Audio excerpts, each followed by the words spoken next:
นะครับเพี้ยนกันไปนะก็ตามเหตุปัจจัยนะบางท่านลองสังเกตนะภาพที่ผมโพสต์ใน Facebook เนี่ยพระบางรูปท่านไม่ได้โกนคิ้วก็แน่นอนที่สุดก็จะเป็นพระ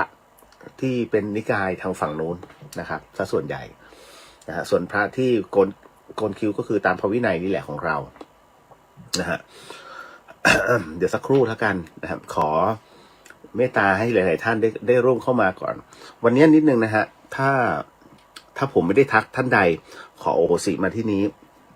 มันไม่ไหวจริงๆนะครับก็เลยต้องไม่ใช่ไม่พร้อมนะแต่เมื่อลั่นสัจจะวาจาเนี่ยผมก็ต้องทำนะฮะซึ่งทั้งหมดทั้งมวลนะฮะก็ได้รับการอนุญาตโดยคณะสงฆ์ของวัดสายหินนะครับก็จะมีพระอาจารย์ท่านพระครูสมุวิสุวัตวรกิจโจนะฮะซึ่งเป็นเจ้าอาวาสวัดสายหินนะฮะแล้วก็จะมีหลวงพี่ทวีศักดิ์กันทวีอโรโตนะฮะหลวงพี่ณัฐวัฒน์นนทการนะฮะซึ่งตอนนี้ท่านกำลังจาริกกลับบ้านนะฮะหลวงพี่บ้านอยู่ที่เพชรบูรณ์ท่านออกจากวัดฝ่ายหินไปเมื่อ5 วันที่แล้วนะครับเป็นวันที่ผมเริ่มกฐินวันแรกนะจุลกฐินวันแรกนะครับท่านใช้การจาริกทุกวันวันละ50 กิโลแล้วท่านก็จะบอกวันนี้โพสพักที่นี่นะเดินเท้าเพื่อกลับบ้านนะไปเยี่ยมโยมแม่นี่หลวงพี่ท่านนะครับ แล้วก็รูปสุดท้ายครับหลวงพี่เอื้ออังกูลฐานธรรมโมนะฮะหรือว่าหลวงพี่เอื้อนะฮะทั้งหมดทั้งมวลก็ต้องบอกว่า 2 รูปนะครับเป็นลูกศิษย์ของหลวงพี่ภัสกรนะครับก็คือพระอาจารย์เอื้ออังกูลแล้วก็หลวงพี่ณัฐวัฒน์นะครับส่วนหลวงพี่ทวีศักดิ์นั้นเป็นบุคคลหนึ่งซึ่งต้องบอกว่าสมัยก่อนเป็นนักเลงหลวงพี่ทวีศักดิ์นะเมื่อก่อนเป็นนักเลงนะแล้วกินเหล้ากินแบบหัวลาน้ำเลยนะครับแล้วคราวนี้ก็คือว่าพอกินไปเนี่ยมีการบวชโครงการภาคฤดูร้อนโดยวัดฝ่ายหินจัดขึ้นตอนแรกที่ท่านบวชเนี่ยนะฮะอย่างที่ผมเคยเล่าให้ฟังว่าทุกคนปรามาสท่านนะว่าไหวไหมพระรูปนี้จะแอบไปกินเหล้าไหมเอาจริงจนบัดนี้4-5 พรรษา22 รูปเหลือท่านอยู่รูปเดียวแล้วก็เป็นผู้ที่เหมือนกับว่าคอยดูแลวัดเอาง่ายๆปัจจัยที่ท่านได้จากการถวายญาติจากที่ญาติโยมถวายท่านเนี่ยท่านเอามาลงที่วัดหมดเลยเดี๋ยวปรับพื้นที่ตรงนั้นเดี๋ยวจัดต้นไม้ตรงนี้อะไรอย่างเงี้ยเป็นต้นท่านน่ารักมากนะฮะและที่แน่นอนที่สุดก็คือพระอาจารย์นะฮะผู้เป็นอีก1 รูปอันเป็นบุญคุณของผมก็คือท่านพระครูสมุวิสุวัตวรกิจโจนะฮะท่านอนุญาตเพราะพระอาจารย์ท่านบอกว่าการทำพิธีอโหสิกรรมตั้งแต่พระอาจารย์ภัสกรเนี่ยนะครับมันเป็นเรื่องที่ดีนะฮะแล้วก็เป็นประโยชน์กับหลายๆคนเพื่อให้รู้จักการให้อภัยซึ่งกันและกันเหมือนกันอย่างที่หลวงพี่ท่านบอกเสมอว่าจะยอมรับในการให้อภัยกันไหมถ้าไม่ยอมรับก็วงเล็บเอาไว้ชื่อนี้ชื่อนั้นเอาไว้ก่อนแต่ท้ายที่สุดแล้วให้รับรู้ไว้ว่าแล้วใครล่ะเขาจะเว้นชื่อเราบ้างนะแต่ทั้งหมดทั้งมวลด้วยแรงอาฆาตแต่ทำพิธีโอโหสิกรรมแต่มีแรงอาฆาตถามว่าขึ้นหรือดิ่งดิ่งนะครับตรงนี้ครับก็เดี๋ยวสักครู่หนึ่งเหล่ากัลยาณมิตรค่อยๆทยอยเข้ามานะฮะก็หนักเหมือนกันโอ้เดินทางสุดๆนะครับขออนุญาตทักทายเนาะแล้วเดี๋ยวเรามาในส่วนของการเข้าสมาธิท่านใดที่ศีล 8นะครับก็ว่าตามศีล 8 ท่านใดที่เข้าไว้ศีล 5นะครับผมก็จะมีทั้งเบญจกับอัฏฐะนะครับดังนั้นก็ว่าข้อศีลตามนะครับในวันนี้น้องลิลลี่สวัสดีค่ะพี่เลี้ยวสวัสดีครับนะฮะโอ้โหผมเสียงแย่มากณที่นี่สวัสดีค่ะคุณเรียวสวัสดีครับนะฮะแล้วก็คืออาจจะทักทายไม่หมดทุกคนนะฮะ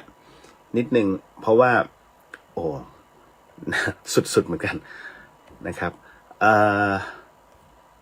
เดี๋ยวนะฮะ มาถึง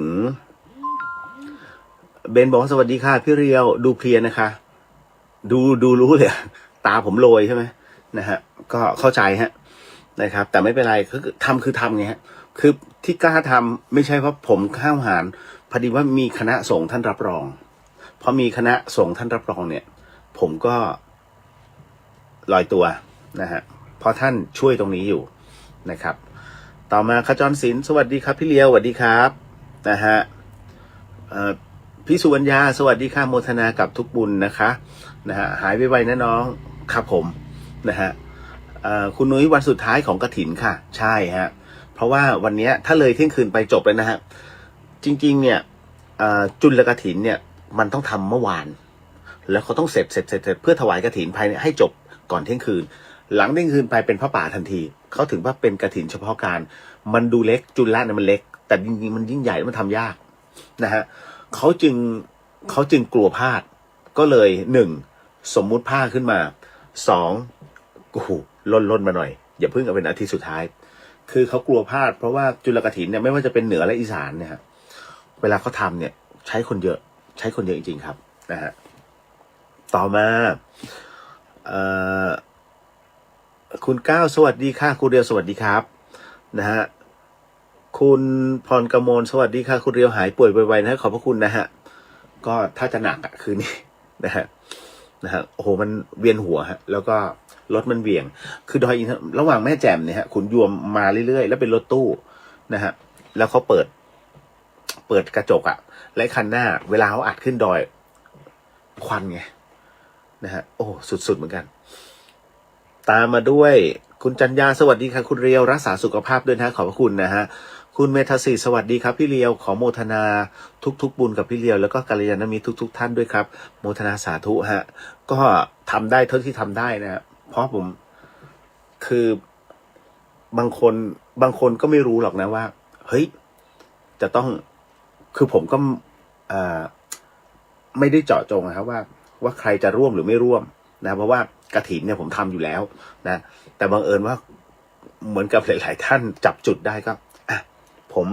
ตรงนี้นะพี่หนูตรงนี้หน่อยนะพี่เลียวโอเคก็เลยจัดตรงนี้ให้ก็จัดสรรปันส่วนทั้งหมดแม้กระทั่งบางท่านเนี่ย10 บาท ทำนะฮะ10 บาทบางท่าน100แต่36 วัดท่านว่าทั้งหมดทั้งมวลจะทำอะไรได้บ้างผมจึงต้องเอาไปรวมกับกองกลางแล้วอาจารย์ดร.กมลพรก็เลยจัดสรรทั้งหมดตึ้งเพราะฉะนั้นทุกบุญจึงได้พร้อมกันนะฮะ36 วัดที่ทำมาได้หมดนะครับเอาต่อมาฮะต่อดีครับอ้ายรักษาสุขภาพด้วยครับก็ถ้ายังมีโอกาสนะฮะถ้ายังมีชีวิตนะที่จะต้องหลงเหลือทำก็เต็มที่นะครับ เห็นไหมสมมุติว่า โอ้ยขออภัยนะฮะ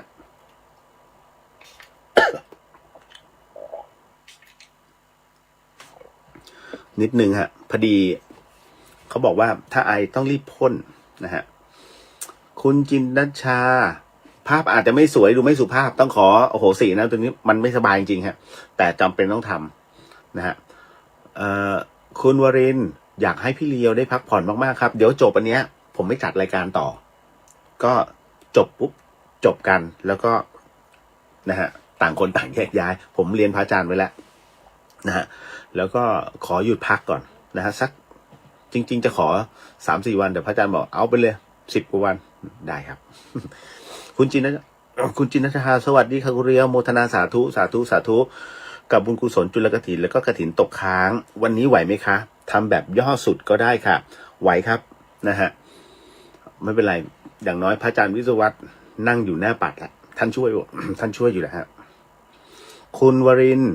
โมทนาบุญด้วยครับพี่ครับผมคุณย่าสโหนสวัสดีค่ะคุณเรียวบุญพระรักษาพักผ่อนให้เต็มอิ่มสุขภาพแข็งแรงเร็ววันค่ะขอบพระคุณนะฮะติ๊กสาธุอนุโมทนาบุญด้วยนะคะขอบคุณครับติ๊กนะฮะพี่วรันทรสวัสดีครับนะฮะคุณกนิกา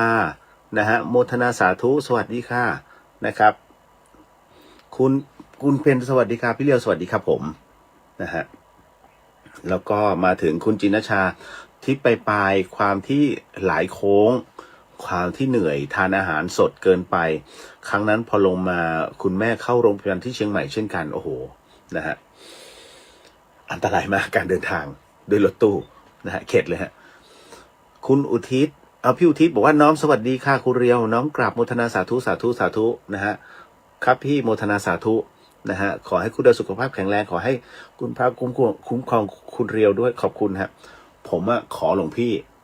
นะขอหลวงพี่ภัสกรเลยนะฮะว่าวันนี้ขอให้ราบรื่นนะฮะอย่าติดขัดนะครับคุณวรินทร์สวัสดีค่ะคุณเรียวสวัสดีครับนะฮะคุณเหลงบอกว่าคุณเรียวกำหนดจุดน้ำเย็นไว้นะคะจะทำให้มีกำลังขึ้นครับก็ตอนนี้มันตีอะไรหลายอย่างข้างในนะฮะสู้พอสมควรโอ้พี่ตู่สวัสดีครับเรียวสวัสดีครับพี่นะฮะน้องสาวินีสวัสดีค่ะตาเสียวันนี้โอ้พี่ขอแสดงความเสียใจด้วยนะครับงั้นเดี๋ยวเนี่ยยกอานิสงส์ผลบุญในค่ำคืนนี้มอบให้เพราะว่าของพี่เรียวเองเนี่ยพี่ชายพี่เรียวก็เสียนะครับก็วันนี้ก็มอบอานิสงส์ผลบุญให้เขานะฮะคุณบูนสวัสดีครับพี่เลียวโมทนาบุญกับพี่เลียวด้วยนะฮะนะครับแล้วก็คุณกนกรัตน์สวัสดีค่ะสวัสดีครับเอานิดนึงนะฮะสำหรับท่านที่รอหนังสือนะฮะเดี๋ยวผมพยายามจะขอหายดีก่อนหรือว่าพอไหวเนี่ยผมจะจัดซื้อขออภัยจะจัดส่งนะฮะตามที่อยู่ที่ให้เอาไว้หากท่านใดที่ มีความประสงค์นะฮะอันนี้เดี๋ยวคือผมก็จดชื่อไว้แหละแต่ว่าเดี๋ยวต้องมารวบรวมใหม่อีกรอบหนึ่งคือคนเดียวไงนะฮะแล้วก็บุญกฐินด้วยโอ้โหปวดหัวนะฮะต่อมานะฮะวัฏจักรชีวิตสวัสดีครับพี่เดียวสวัสดีครับผมจะสังเกตนะครับผมค่อยๆพูดเพราะไม่งั้นจะไอนะคุณกนกรัตน์บอกว่า สาธุจุลกฐินและกฐินตกค้างค่ะครับผมนะฮะคุณสัตนันท์สวัสดีค่ะพี่เลียวสวัสดีครับนะฮะ แล้วก็พี่เกื้อกูลโอ้ยแย่แหละ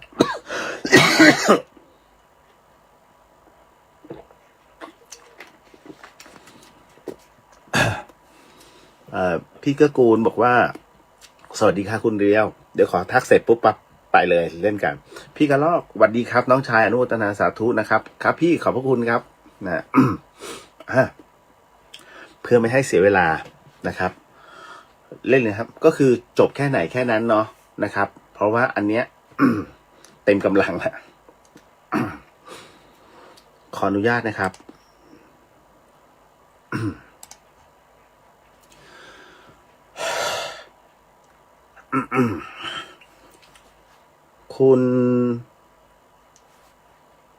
คุณพนูสวัสดีครับพี่สวัสดีครับผมนะฮะเริ่มเนาะ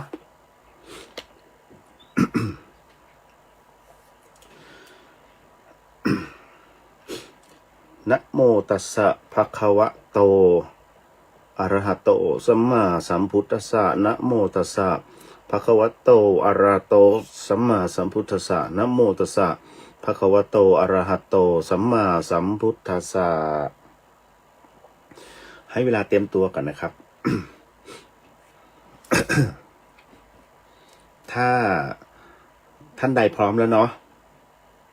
ก็จะขอเริ่มนะครับกำหนดจิตให้ว่างนะครับแล้วก็คนใดนะที่เราอยากให้อโหสิกรรมไม่ว่าจะเป็นทั้งที่มีชีวิตหรือว่าล่วงลับไปแล้วให้โหสิไปเถอะคนบางคนท่านตายแล้วนะฮะเราก็ทำอะไรไปมากกว่านี้ไม่ได้อย่าติดภพติดชาติกันนะครับขออนุญาตนิดนึง เอาละครับเมื่อพร้อมแล้ว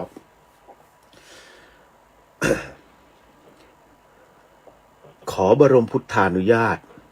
แด่องค์สมเด็จพระสัมมาสัมพุทธเจ้าทุกพระองค์พระอาจารย์นพพรอธิจวังโสพระอาจารย์สมบัติภูริปัญโยท่านอาจารย์แม่ชีเพียงเดือนธนสารพิพิธพระอาจารย์เกียรติณรงค์กิติวัฒโนและพระอาจารย์ภาสกรภูริวัฒโน ผู้เริ่มต้นในการขอประกาศอโหสิกรรมให้กับเหล่าพรหมเทพเทวดาทั้งหลาย สรรพสัตว์สรรพวิญญาณทั้งหลายให้ได้มาร่วมเมตตาให้อโหสิกรรมกับเหล่าผู้ร่วมประกาศและโมทนาความดีอันเป็นเมตตาและมหากุศลในครั้งนี้ขอจงประทานอนุญาตด้วยเถิดณที่นี้องค์สงฆ์ที่ได้มาร่วมโมทนาแล้วอนุญาตนะครับได้แก่ท่านพระครูสมุทรวิสุวัตวรกิจโจพระทวีศักดิ์กันทวีอโรโตพระณัฐวัฒน์นันทการพระเอื้ออังกูลฐานะธรรมโมทั้งหมดทั้งมวลพระอาจารย์ทั้ง4รูปก็ได้เมตตานะฮะให้ผมเป็นตัวแทนในการประกาศอโหสิกรรมให้กับทุกท่านและในการดึงเจ้ากรรมนายเวรนั้นให้เขาไปสู่ภพภูมิที่สูงขึ้นครับสาธุสาธุสาธุให้กำหนดเอาไว้นะครับขอบูชาพระรัตนตรัยอะระหังสัมมาสัมพุทโธภควาพุทธังภควันตังอภิวาเทมิสวากขาโตภควตาธัมโมธัมมังนามาสามิสุปฏิปันโนภควโตสาวกสังโฆสังฆังนะมามิตอนนี้ให้น้อมจิตน้อมใจนะครับ เพราะว่าในลำดับต่อไปผมจะชุมนุมเทวดาแล้วก็ขอให้ทุกคนนั้นกำหนดในใจฮะใครก็ตามที่เคยเป็นพี่เป็นน้องเป็นผู้ที่มีพระคุณของเราเป็นเจ้ากรรมนายเวรของเราบัดนี้เรามีจิตอันเป็นมหากุศลที่จะประกาศให้อโหสิกรรมเพื่อเป็นธรรมทายทานจึงขอเชิญท่านทั้งหลายเหล่านั้นมาร่วมเป็นสักขีพยานมาร่วมโมทนาและหากท่านมีจิตเป็นมหากุศลในการร่วมให้อโหสิกรรมไปพร้อมๆกันกับเราก็ขอเชิญด้วยเอาละครับทุกท่านก็เดี๋ยวขอเตรียมนะฮะกับในการกำหนดจิตท่านใดที่ไม่สามารถพูดตามทันใช้เป็นการกำหนดจิตตามแล้วกันนะครับชุมนุมเทวดาครับ นะโมตัสสะภะคะวะโตอะระหะโตสัมมาสัมพุทธัสสะนะโมตัสสะภะคะวะโตอะระหะโตสัมมาสัมพุทธัสสะนะโมตัสสะภะคะวะโตอะระหะโตสัมมาสัมพุทธัสสะสมันตาจักวาเรสุอัตระคาชันตุเทวตาสัทธมังมุนิราชสาสุนันดุสะขโมกดังสเคกาเมจารูเป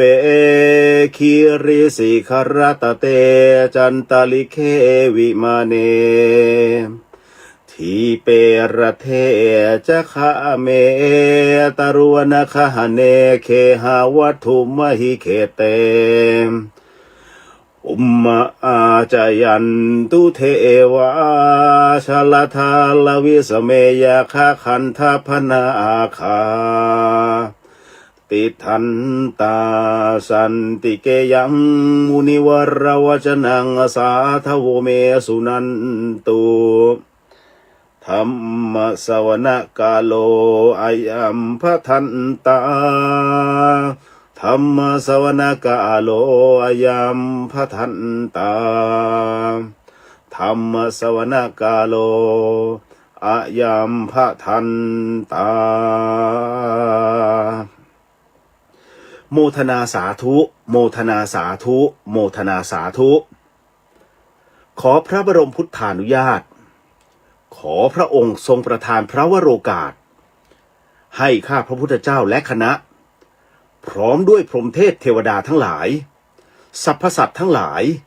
สรรพเจ้ากรรมนายเวรทั้งหลายได้ทำพิธีขออโหสิกรรมในกรรมทั้งหลายทั้งปวง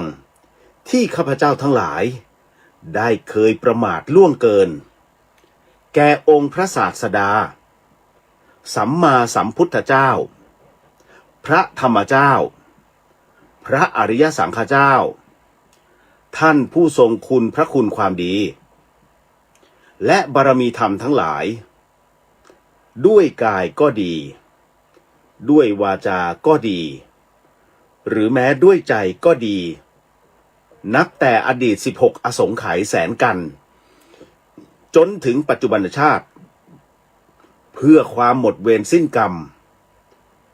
เพื่อมรรคผลนิพพานและความวิมุตติหลุดพ้นได้โดยง่าย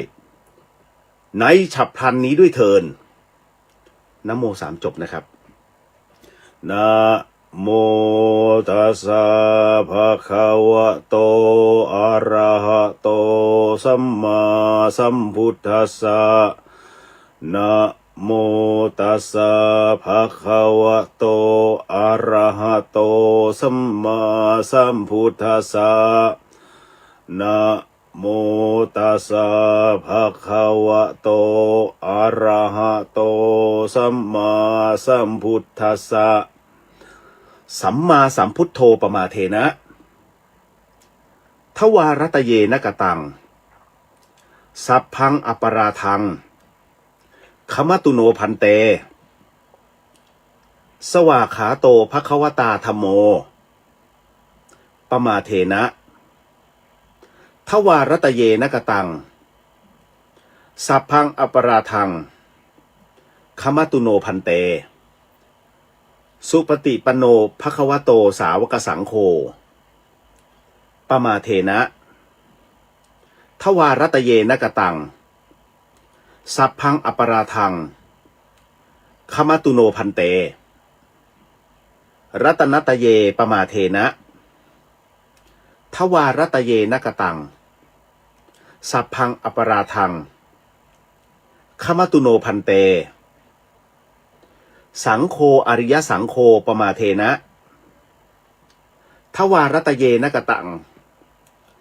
สัพพังอปราทังขมตุโนพันเตเถเรมหาเถเรปมาเทนะทวารัตเยนะกตังสัพพังอปราทังขมตุโนพันเตทานบารมีทานอุปบารมีทานปรมัตถบารมีศีลบารมีศีลอุปบารมีศีลปรมัตถบารมี เนกขัมมะบารมีเนกขัมมะอุปบารมีเนกขัมมะปรมัตถบารมีปัญญาบารมีปัญญาอุปบารมีปัญญาปรมัตถบารมีวิริยะบารมีวิริยะอุปบารมีวิริยะปรมัตถบารมีขันติบารมีขันติอุปบารมีขันติปรมัตถบารมีสัจจะบารมีสัจจะอุปบารมีสัจจะปรมัตถบารมีอธิษฐานบารมีอธิษฐานอุปบารมีอธิษฐานปรมัตถบารมีเมตตาบารมีเมตตาอุปบารมีเมตตาปรมัตถบารมีอุเบกขาบารมีอุเบกขาอุปบารมีอุเบกขาปรมัตถบารมีญาณสัมปันโนปมาเทนะทวารัตเยนะกตังสัพพังอปราทังขมตุโนพันเตญาณวิมุตติบารมีญาณวิมุตติอุปบารมีญาณวิมุตติปรมัตถบารมีญาณสัมปันโนปมาเทนะทวารัตเยนะกตังสัพพังอปราทังขมตุโนพันเตมรรคผลนิพพานบารมีมรรคผลนิพพานอุปบารมีมรรคผลนิพพานปรมัตถบารมีญาณสัมปันโนปมาเทนะ ทวารตเยนกตังสัพพังอปราทังขมตุโนพันเตคุรุอาจาริเยปมาเทนะทวารตเยนกตังสัพพังอปราทังขมตุโนพันเตมาตาปิตเรปมาเทนะทวารตเยนกตังสัพพังอปราทังขมตุโนพันเตโมทนาสาธุโมทนาสาธุโมทนาสาธุขออัญเชิญพรหมเทพเทวดาสรรพสัตว์สัพพเจ้ากรรมนายเวรทั้งหลายของท่านทั้งหลายที่อยู่ณที่นี้จงมาณที่นี้ทั้งหมดจงมาณที่นี้ทั้งหมดจงมาณที่นี้ทั้งหมดขอพระภูมิเจ้าที่ที่ดูแลณที่นี้หรือที่พักอาศัยของทุกท่านที่ได้ชมได้ยินได้ฟังอยู่ช่วยเปิดทางด้วยขอท่านท้าวพญายมราชท่านท้าวจตุโรคบาลขอเมตตามาดูแลความเรียบร้อยขออย่าให้ใครมากลั่นแกล้งขัดขวางเมื่อมาถึงแล้วที่เป็นสัตว์ขอให้เป็นคนที่เป็นสัตว์ขอให้เป็นคนที่เป็นสัตว์ขอให้เป็นคนที่เป็นคนแล้วขอให้เป็นคนโดยสมบูรณ์บริบูรณ์ที่เป็นคนแล้วขอให้เป็นคนโดยสมบูรณ์บริบูรณ์ที่เป็นคนแล้วขอให้เป็นคนโดยสมบูรณ์บริบูรณ์ด้วยแขนขาตาหูจมูกปากลิ้นกายใจอวัยวะอาการ32ครบถ้วนด้วยแขนขาตาหูจมูกปากลิ้นกายใจอวัยวะอาการ32ครบถ้วนด้วยแขนขาตาหูจมูกปากลิ้นกายใจอวัยวะอาการ32ครบถ้วนขอให้หายจากทุกขเวทนาขอให้หายจากทุกขเวทนาขอให้หายจากทุกขเวทนาข้าพเจ้าขอแผ่ความดีให้ข้าพเจ้าขอแผ่ความดีให้ข้าพเจ้าขอแผ่ความดีให้ขอให้พูดได้ขอให้พูดได้ขอให้พูดได้ขอให้พูดภาษาไทยขอให้พูดภาษาไทยขอให้พูดภาษาไทยขอให้ฟังภาษาไทยรู้เรื่องขอให้ฟังภาษาไทยรู้เรื่องขอให้ฟังภาษาไทยรู้เรื่องขอให้สมทานศีลห้าได้ขอให้สมทานศีลห้าได้ขอให้สมทานศีลห้าได้บัดนี้ท่านทั้งหลายไม่ได้ทำกรรมชั่วอยู่จึงสมทานศีลห้าได้บัดนี้ท่านทั้งหลายไม่ได้ทำกรรมชั่วอยู่จึงสมทานศีลห้าได้บัดนี้ท่านทั้งหลายไม่ได้ทำกรรมชั่วอยู่จึงสมทานศีลห้าได้ขอให้ทุกท่านนะครับ สมทานศีลห้าและศีลแปดนะตามข้าพเจ้าแล้วก็ขอให้ทุกท่านนั้นร่วมน้อมจิตน้อมใจเพื่อให้เหล่าสรรพสัตว์สรรพวิญญาณสรรพเจ้ากรรมนายเวรทั้งหลายนั้นได้มาสมทานไปพร้อมๆกับพวกเรานะแล้วก็น้อมจิตน้อมใจไปพร้อมกันสาธุสาธุพุทโธธัมโมสังโฆศีลข้อ1ไม่ฆ่าสัตว์ศีลข้อ2ไม่ลักทรัพย์ศีลข้อ3ไม่ประพฤติผิดในกามศีล5หยุดศีล8ว่าศีลข้อ3ไม่ประพฤติผิดพรหมจรรย์พร้อมกันทั้งศีล5และศีล8ศีลข้อ4ไม่พูดเท็จศีลข้อ5ไม่ดื่มสุราและของมึนเมาศีล5หยุดแค่นี้ศีล8ว่าตามศีลข้อ6ไม่กินในยามวิกาลศีลข้อ7ไม่ขับร้องออกท่าทางเล่นดนตรีและเครื่องหอมในร่างกายศีลข้อ8ไม่นอนสูงเกินเท้าเดินว่าพร้อมกันนะครับหรือน้อมจิตตามบัดนี้ข้าพเจ้าตั้งใจรักษาศีลแล้วบัดนี้ข้าพเจ้าคือผู้มีศีลข้าพเจ้าผู้มีศีลละอายต่อการทำความชั่วกลัวต่อผลของบาปกรรมข้าพเจ้าผู้มีศีลมีหิริโอตปะมีกายเป็นมนุษย์มีใจเป็นเทวดาเป็นมนุษย์เทโวเข้าถึงความเป็นสหายกับเราเทวดาทั้งหลายณบัดนี้ข้าพเจ้าทั้งหลายจะได้ประกาศให้อโหสิกรรมเป็นอภัยทาน เป็นสัจจะวาจาตรงนี้ขอให้ทุกท่านนั้นได้แสดงความนอบน้อมต่อองค์พระสัมมาสัมพุทธเจ้าด้วยการว่านะโมพร้อมๆกันนะครับนะโมตัสสะภะคะวะโตอะระหะโตสัมมาสัมพุทธัสสะนะโมตัสสะภะคะวะโตอะระหะโตสัมมาสัมพุทธัสสะนะโมตัสสะภะคะวะโตอะระหะโตสัมมาสัมพุทธัสสะต่อจากนี้ขอให้ทุกท่านว่าตามหรือว่ากำหนดจิตตามเป็นส่วนของพระอาจารย์ภัสกรนะครับขอพระพุทธเจ้าทั้งหลายขออาราธนา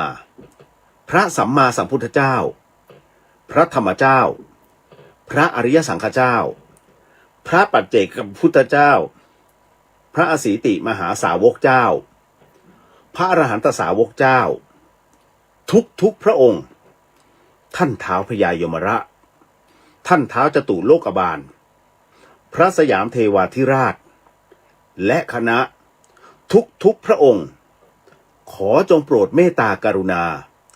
เสด็จมาเป็นสักขีพยานและร่วมโมทนาในการให้ประกาศโอโหสิกรรมแก่กันและกันและแก่ผู้ที่เคยล่วงเกินต่อข้าพระพุทธเจ้ามาแล้วทั้งหลายทั้งปวงในทุกกับทุกกันทุกอสงไขยจนถึงปัจจุบันชาติข้าพระพุทธเจ้าทั้งหลายขอประกาศให้อโหสิกรรมแก่ตัวข้าพเจ้าเองตลอดจนถึงพ่อแม่พี่น้องปู่ย่าตายายลุงป้าน้าอาบุตรธิดาภรรยาสามีลูกหลานเหลนทั้งหลายญาติมิตรสหายทั้งหลายหมู่คณะผู้ร่วมงานทั้งหลายเจ้านายลูกน้องทั้งหลายคู่แข่งคู่ค้าคู่รักคู่แค้นคู่บุญคู่กรรมทั้งหลายครูบาอาจารย์ทั้งหลายอุปชฌาย์อาจารย์ทั้งหลายตลอดจนพรหมเทพเทวดามนุษย์สรรพสัตว์สัพพวิญญาณสัพพเจ้ากรรมนายเวรทั้งหลายทั้งปวงทุกท่านทุกพระองค์ที่เคยเข็นฆ่าทำร้ายรังแกปล้นจี้ลักขโมยเบียดบังยักยอกข่มขืนผิดประเวณีโกหกหลอกลวงต้มตุ๋นคดโกงตระบัดสัตว์หักหลังทรยศอักตันยูเสียดสีด่าว่าบังคับขืนใจให้กินเหล้าเมายาทั้งแก่ตัวข้าพเจ้าเองหรือแม้ในบุคคลและสิ่งที่ข้าพเจ้ารักหวงแหนไม่ว่าชาตินี้ภพนี้หรือในภพชาติใดๆก็ตามในทุกกับทุกกันทุกอสงไขยเจตนาหรือไม่เจตนาต่อหน้ารับหลังรู้ไม่รู้อันเป็นเหตุให้ข้าพเจ้าทั้งหลายทุกกายก็ดีทุกใจก็ดีข้าพเจ้าขออโหสิกรรมและให้อโหสิกรรมแก่ท่านทั้งหลายทั้งปวงจนหมดสิ้นตั้งแต่บัดนี้ตราบเข้าสู่พระนิพพานการอาฆาตพยาบาทสาปแช่งจองเวรจองกรรมใด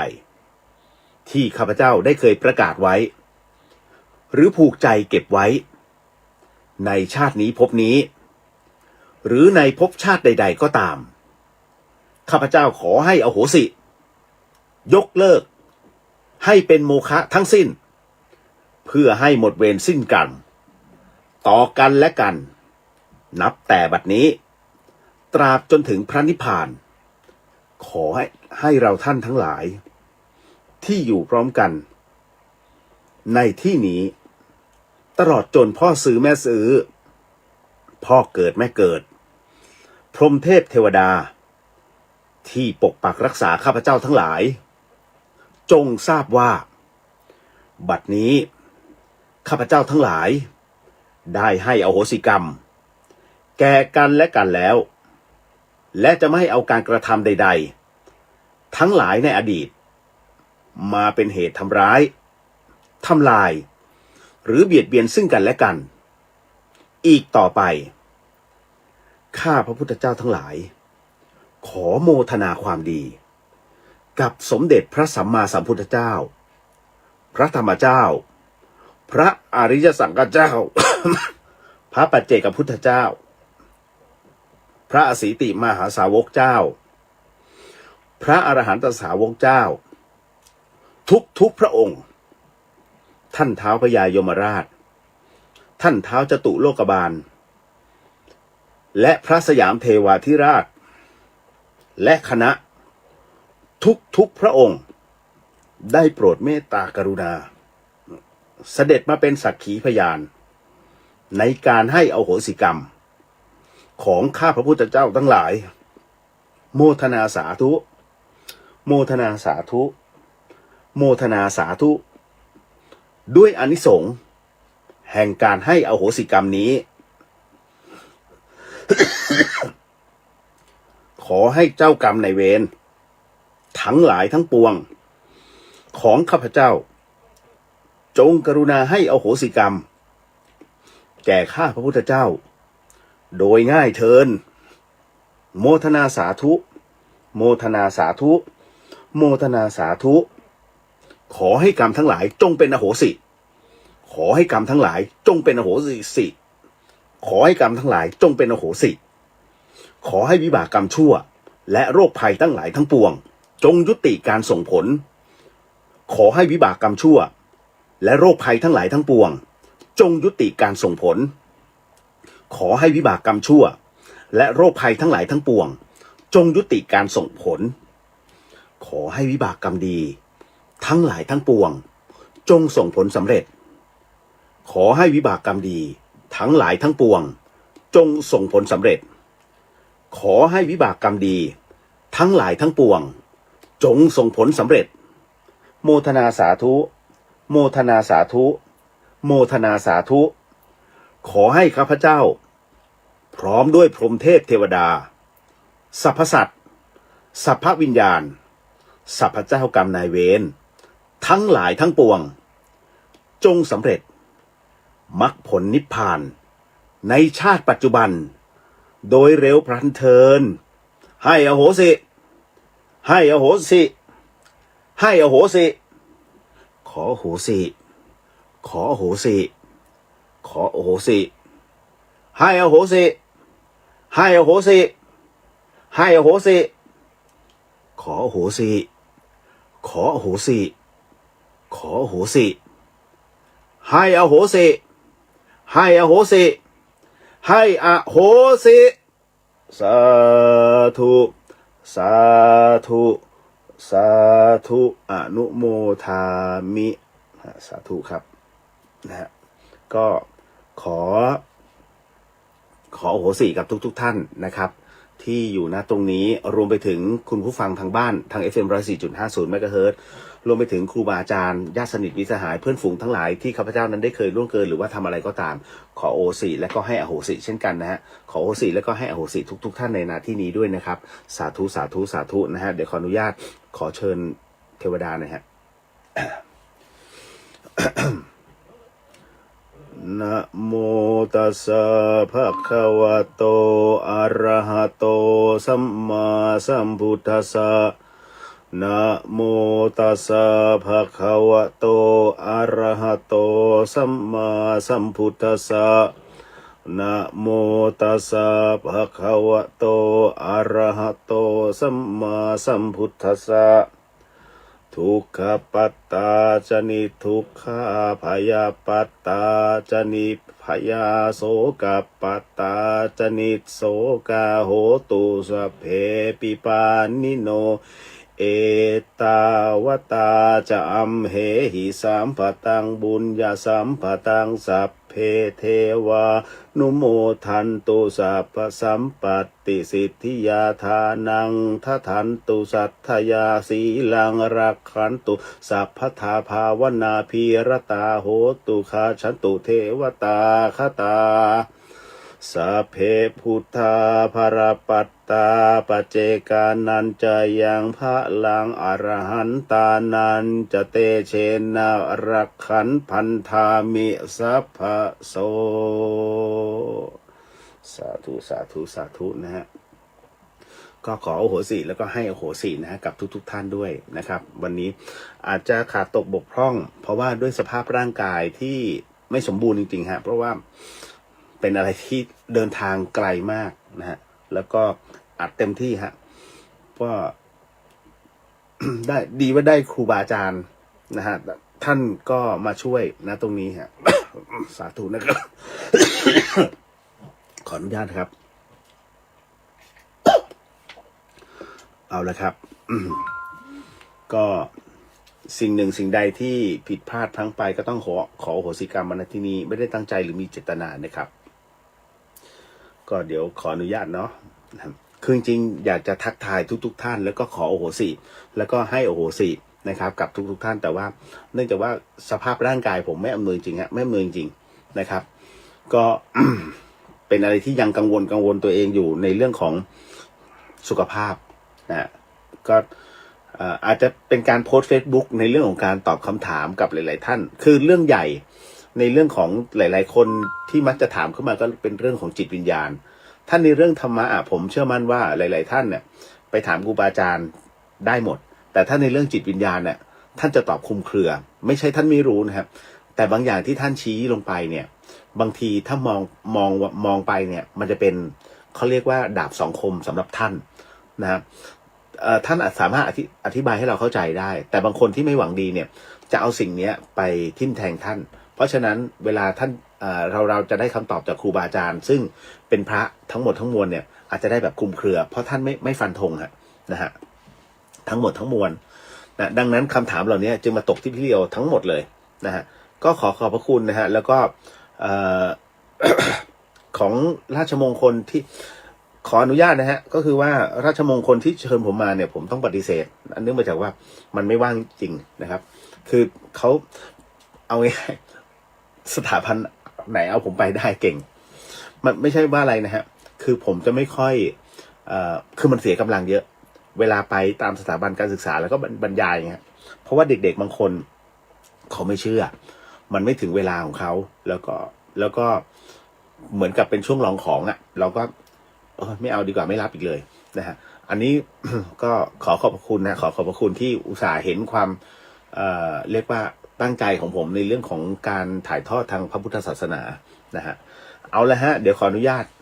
มันไม่ไหวจริงๆเพราะว่าด้วยเห็นไหมฮะเหงื่อแล้วเมื่อกี้มันมีหลายตอนเหลือเกินที่แบบนะฮะแต่ก็เต็มที่บอกแล้วเอาละครับเดี๋ยวขออนุญาตนะครับ สาธุสาธุสาธุขอแผ่เมตตานะฮะเนื่องจากว่าวันนี้เป็นขึ้น15 ค่ำเดือน12ยังอยู่ในช่วงของวันพระนะฮะยังไม่ได้ข้ามวันเลยนะครับดังนั้นนิดนึงแล้วกัน สาธุนะครับกรวดน้ำเนาะนะครับถ้าท่านใดที่ไม่มีที่กรวดน้ำก็กรวดแห้งไปนะฮะเปรียบเสมือนถ้าเมืองเหนือเนี่ยถ้าผมเงี้ยเขาเรียกปู่จานนะครับก็คือเป็นหรือว่ามัคคณายกนั่นแหละแต่จริงๆแล้วอันเนี้ยเราก็จะใช้ทุกอย่างนะครับที่เป็นพลังและกำลังเนี่ยส่งอันไหนได้ก็ส่งนะครับพร้อมแล้วเนาะ สาธุสาธุสาธุยะถาวาริวหาปุราปริปุเรนติสาครังเอวะเมวะอิโตตินังเปตานังอุปกปติอิชิตังปฏิตังตุมหังคิปะเมวะสมิชันตุสัพเพปุเรนตุสังกปาจันโดปนารโสยถามณิโชติอราโสยถาสัพพิติโยวิวันชันตุสัพพโรโกวินาสตุมาเตภวะวันตรายโยสุขีทีขายุโกภาวะอภิวาทนสีริสนิจังวุธาปัจจายโนจัตตารโอธรรมาวะทันเตอายุวันโนสุขังพะลังนิพพานังปรมังสุ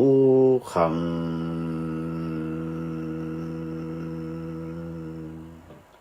โมทนาสาธุสาธุนะฮะก็เห็นข้อความนะฮะขอบพระคุณมากคุณเลียวให้โอโหสิและขอโอโหสิสวดใจหายเร็วๆครับขอบพระคุณฮะเช่นกันครับก็จะพยายามนะฮะหมิวขอโอโหสิให้โอโหสิค่ะเช่นกันครับขอโอโหสิให้โอโหสินะฮะแล้วก็ขอโอโหสิ ให้โหสิครับพี่เลียวแล้วก็พี่ๆน้องๆกัลยาณมิตรทุกท่านขอบพระคุณนะฮะนะครับ ก็ หมดตรงนี้ก็ต้องบอกนะว่าในส่วนของอโหสิกรรมเนี่ยก็จะมีหลวงพี่นุกท่านก็ทำนะแล้วในส่วนของพี่เลียวเนี่ยจะไม่ทำบ่อยมันเปลืองพลังแล้วก็ผมจะทำทุกๆขึ้น15 ค่ำแค่นั้นเองก็เจอกันนะฮะปีหนึ่งทำ12 ครั้งเนาะเจอกันโอกาสหน้าครั้งหน้าในเดือนธันวานะฮะแล้วเจอกันครับเอาละฮะเท่านี้เนาะขออนุญาตนะครับนะฮะ สาธุครับขอบพระคุณนะฮะ มันหายใจไม่ค่อยคล่องแล้วก็แสบคอมากแต่ว่าตอนนี้ดีขึ้นแล้วพ่นปุ๊บแล้วก็กินยาเข้าไปนะฮะเสียวนะฮะสาธุจ้าบ๊ายบายนะครับบ๊ายบายแล้วเจอกันนะฮะกัลยาณมิตรทุกท่านไว้พ่วงบุญกันอีกทีผมไม่บอกบุญเลื่อยเปื่อยนะฮะเดี๋ยวค่อยมาว่ากันสาธุครับบ๊ายบายครับ